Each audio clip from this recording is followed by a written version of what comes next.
j'avais été choqué il y a quelques années. Un prédicateur américain qui est maintenant mort, il était pasteur à Atlanta.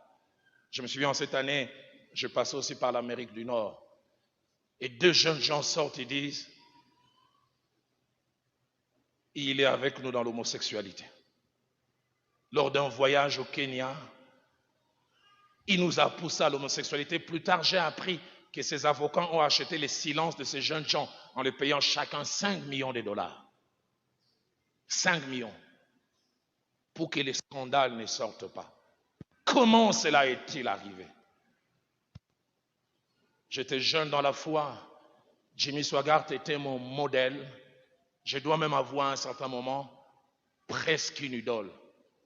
J'ai, entre 86 et 89, avant son premier scandale, je pense avoir suivi plus de 300 cassettes VHS parce qu'on les faisait louer à la borde. Il était très proche du pasteur Vernon. Je vois ce mercredi quand le pasteur Vernon se tient et dit, dès aujourd'hui, on retire les cassettes de Jimmy Swaggart parce que les assemblées de Dieu des États-Unis l'ont mis sous discipline. On l'a attrapé avec une prostituée. J'ai dit, Jimmy Swaggart, avec une prostituée. Et lui-même, plus tard, quand il parlera, il dit, c'est une pratique qui était la mienne avant ma conversion. Je l'ai vaincue. Mais puis, à un moment de mon ministère, c'est revenu. Il dit, je commençais à avoir victoire une période, rechute. Rechute. Comment cela est-il arrivé? Cela me fait penser à la phrase de David, quand il apprend que Saül et Jonathan sont morts, il dit, comment des héros sont-ils tombés?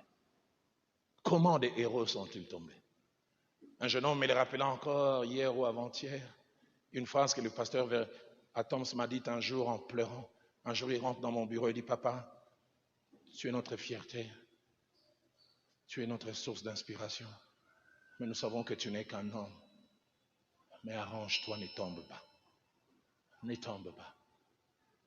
Il y a 3 ans, ma fille aînée, après son temps de prière, est rentrée un jour au bureau et dit, papa, si tu tombes un jour, je vais me suicider.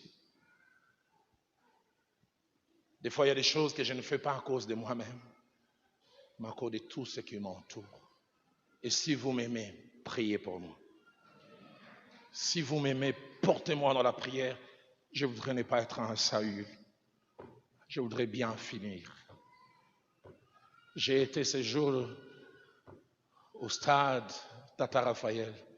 J'ai vu la gloire de Dieu quand on voulait aller enterrer le pasteur Vernon. Et je pensais, heureux les morts en Christ, car leurs œuvres les suivent. Je voudrais un jour, au soir de ma vie, et je prie que ce soit le plus tard possible, dire comme l'apôtre Paul, j'ai combattu le bon combat. J'ai achevé la course. Et j'ai gardé la foi.